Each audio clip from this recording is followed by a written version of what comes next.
Shalom, I'm Messianic Rabbi Zef Porat, and today I'm going to be speaking to you about brachot, about blessings. Whenever we start something, we should start it out with a blessing, giving thanks to the Lord. And that is the biblical pattern in the Bible. We should start our day with blessing. We should do everything by blessing, because everything comes from Yeshua, from God, who blesses us and blessed us with the greatest gift given to mankind, salvation. When you wake up, bless God. Start your work with blessing. When you go to sleep, bless God. In every circumstance, in every situation. This is why Paul said, rejoice always. In fact, the Hebrew word for blessing is the word bracha. And the Hebrew word for happiness is simcha. And actually in Hebrew, it's the same root word, simcha and bracha.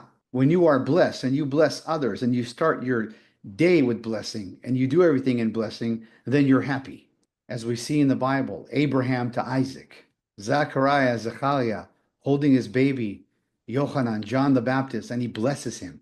We are to bless our children.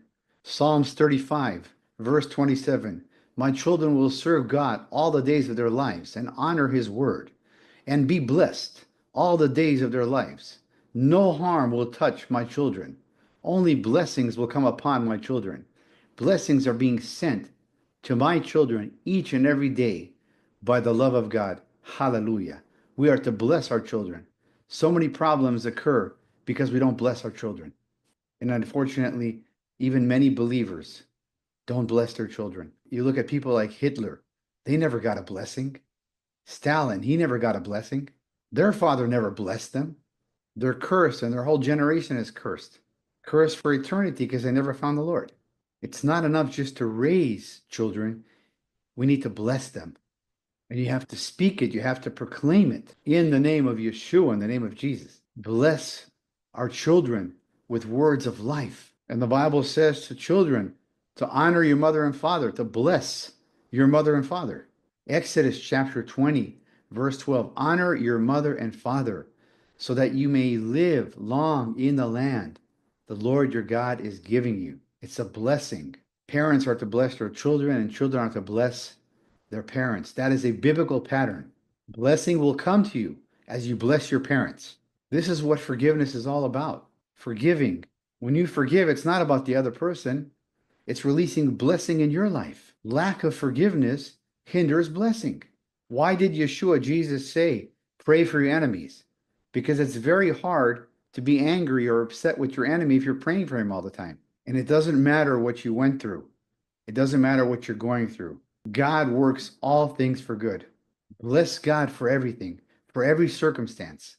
So many people are complaining about their past all the time. God used that difficult past to bring you to him, to bring you to salvation. Bless God. Release the past. Forgive. And the blessings will come upon you. And then simcha, happiness, you'll be able to bless others.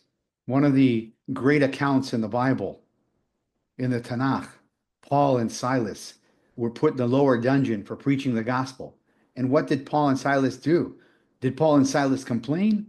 No, they praised God. They praised the Lord. They sang hymns. They knew that the blessing is going to come if you bless God in every circumstance. And just to give you a little background about why Paul and Silas were put in the lower dungeon. In the lower dungeon were put only the big criminals. And Paul and Silas were put there for preaching the gospel. But the reason they were put in the lower dungeon is because the prisoners on the top deck would go to the restroom, and everything that they did would fall on the lower dungeon where Paul and Silas were. Can you imagine that? And instead of complaining, God, what have you done to us? Paul and Silas were singing hymns and blessing God. Look at Acts chapter 16, verse 25. About midnight, Paul and Silas were praying and singing hymns to God, and the other prisoners were listening to them. Your testimony is going to be heard when you bless God in every circumstance. Here, Paul and Silas are in the lower dungeon. They were imprisoned for preaching the gospel. Things are falling all over them. And what do? Do they curse God? Do they complain? No, they bless God. And what happens? The prisoners, the other prisoners, and the guards were hearing Paul and Silas blessing God. And then what happened? The blessing was released. Acts chapter 16, verse 26. Suddenly, there was a great earthquake, so that the foundations of the prison were shaking. Immediately, all the doors were open and everyone's chains were loosed. There's going to be chains released when you pour out a blessing in the name of Yeshua. There was an earthquake. The doors were opened. The prisoners were let out. The blessing was released. Why? Because Paul and Silas were praising God. You're going through a difficult situation. You're in chains. You feel locked. You feel like your past is running after you. Bless God and watch what happens. Watch the doors open. Paul and Silas were praising God. There was an earthquake. The doors opened. And watch what happens to the jailer as he hears them. The one that was beaten Paul and Silas. The one who lowered him down to the dungeon. He was the keeper of the prison. And the doorkeeper of the prisoner, awaking from sleep and seeing the prison doors open, supposing the prisoners had fled, drew his sword and was about to kill himself. He wanted to kill himself because the prisoners escaped. But what happens? Where is the blessing? Paul releases a word of blessing, Paul and Silas, in verse 28. But Paul shouted, "Don't harm yourself. We're all here. We didn't escape. We're still here. Don't harm yourself. Don't do that. God has a bigger plan. God has a better plan. It may look like it's all over. It may look like there's defeat, but God has a blessing for you." Look at Acts 16, verse 29. Look what happens because Paul and Silas released the blessing, because they were blessing God. Look what happens. Acts 16, verse 29. And the jailer asked for the lights and rushed in and was trembling with fear. He fell down before Paul and Silas. Verse 30. And after he brought them out, he said, "Sir, what must I do to be saved?" He saw God's glory. He saw them put in the lower dungeon. He saw them praise and worshiping. He saw the blessing being released from God. And there was an earthquake, and the doors were opened, and the chains were released. And now he asks Paul and Silas, who spared his life, he said, "Don't do that. God has a blessing for you." He falls on his feet, this jailer, and he says, "What must I do to be saved?" The blessing was released. Can you imagine if Paul and Silas would not be singing hymns? If Paul and Silas would have not blessed God, the blessing would not have been released. God has blessed you with salvation. Bless others. The enemy, the devil, wants to keep you in bondage. But God said, "Bless me, and I'm going to break those chains." Let's give a praise in the house of the Lord. Hallelujah. Acts 16, verse 31. So they said, "Believe on the Lord Yeshua, Jesus, and you will be saved, you and your household." Hallelujah. You and your household shall be saved. The blessing was released. The chains were broken. The doors were open. He heard Paul and Silas blessing God. He heard the hymns. He saw God's glory. He saw the chains being opened. He saw the doors being opened. And he asked, "What must I do to be saved?" Believe on the Lord, Yeshua, Jesus, and you and your household shall be saved. Hallelujah. Bless your children. Bless your mother and father. Bless going in. Bless going out. Whatever you do, in every circumstance, you bless God. Verse 32. And they spoke unto him the word of the Lord, the blessing of the Lord, and to all that were in his house. They went to his house and they blessed his home. Here's a jailer who whipped Paul and Silas, who put them in the lower dungeon. And now, because of the blessing that was released, he is now saved. And the blessing is released to his family. Unbelievable account of salvation in the Bible, released from a blessing. Look at Acts 16, verse 33. The same jailer that whipped them. And he took them the same hour of the night, and he washed their stripes. And immediately, he and his family were baptized. Hallelujah. We talked about the word bracha, blessing, which is the same root word in Hebrew as joy, simcha. And look at Acts 16, verse 34. Now when he had brought them into his house, he set food before them. And he rejoiced, having believed in God with all his household. He what? He simcha. He rejoiced, who samach, because blessing and rejoicing go together. You release the blessing, simcha is coming, rejoicing is coming. When I accepted Yeshua, Jesus, as my personal Savior, I went through 26 months of severe persecution. I lost everything. I lost my job. I lost my home. I ended up living on the beach for 3.5 months. But I knew that God had a greater blessing. I knew that God had a plan. I blessed God in every circumstance. I blessed God in every situation, in my persecution, in living on the beach. And God blessed me, hallelujah, with the greatest blessing given to mankind, salvation, and eventually put me in full-time ministry. Always remember in every circumstance that we're small people with a big God. Bless God, and the blessings will be released. Hallelujah. Thus says the God of Abraham, Isaac, and Jacob. Psalms 118, verse 26. Blessed is he who comes in the name of the Lord, for the house of the Lord will bless you. In Hebrew, Baruch haba b'shem Adonai. Blessed is he who comes in the name of the Lord. The Bible says that the Jewish people have been blinded in part. So many of them don't know Yeshua yet, but they start their blessings by saying, Baruch atah Adonai. Blessed are you, O King of the universe. They're blinded in part. They don't know that the King of the universe is Yeshua, Jesus. This is why the gospel must go forth. The biggest blessing given to mankind, salvation. Blessed is he who comes in the name of the Lord. Baruch haba b'shem Adonai. In the book of Matthew 23, verse 39, Yeshua is weeping over Jerusalem, over Yerushalayim. And he says, Atem lo tiru oti shuv, you will not see me again until you say, blessed is he who comes in the name of the Lord. Matthew 23, verse 39, for I tell you, you will not see me again until you say, blessed is he who comes in the name of the Lord. Baruch haba b'shem Adonai. He said the word again because that's his first coming.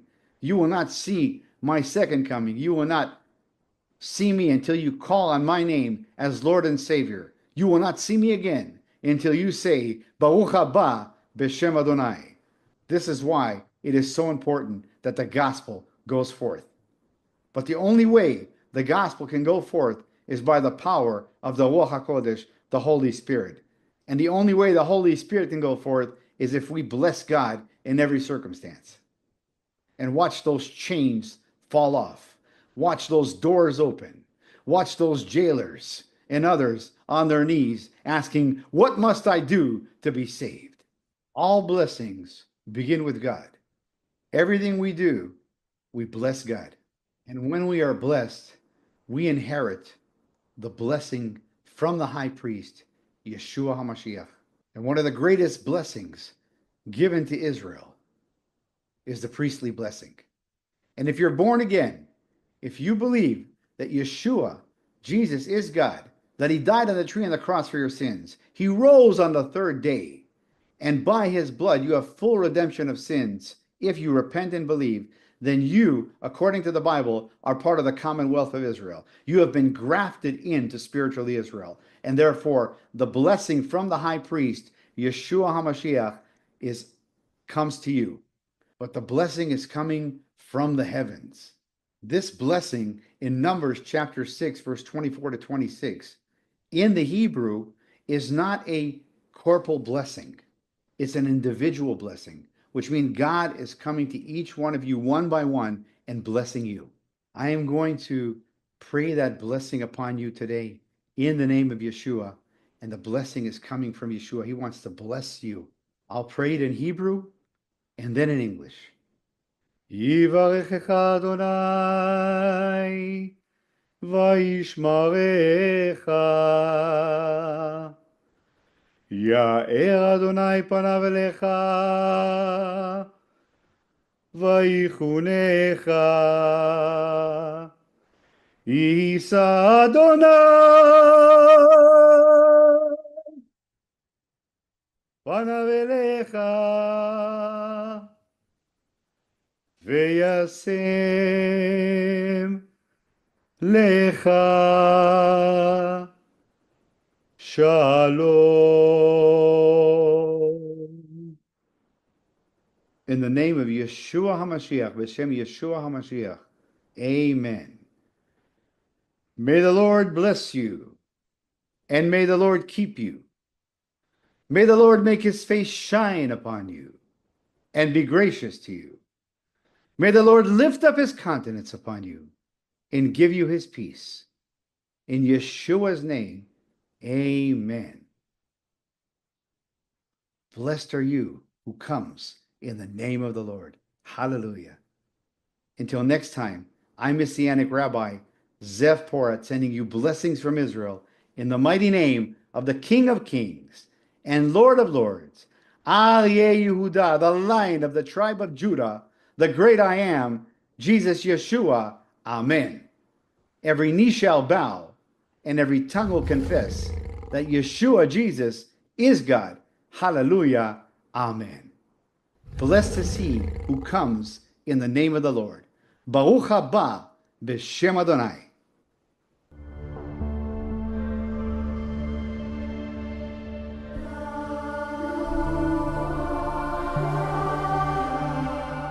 Those just joining us at home, I'm going to introduce this week's special guests. Born and raised in Israel, he served several years in the Israeli Defense Forces and is the founder and director of Messiah of Israel Ministries, Messianic Rabbi Zev Porat. Yay! Good to have you back. Dr. Tom Horn, who is the CEO of Skywatch TV, an acclaimed best-selling author himself, raves about Blood Alliance. He says, Messianic Rabbi Zev Porat has done it again. In Blood Alliance, he's taken several deep mysteries of God's Word and served them up in a thoroughly understandable, engrossing, and biblically contextual manner.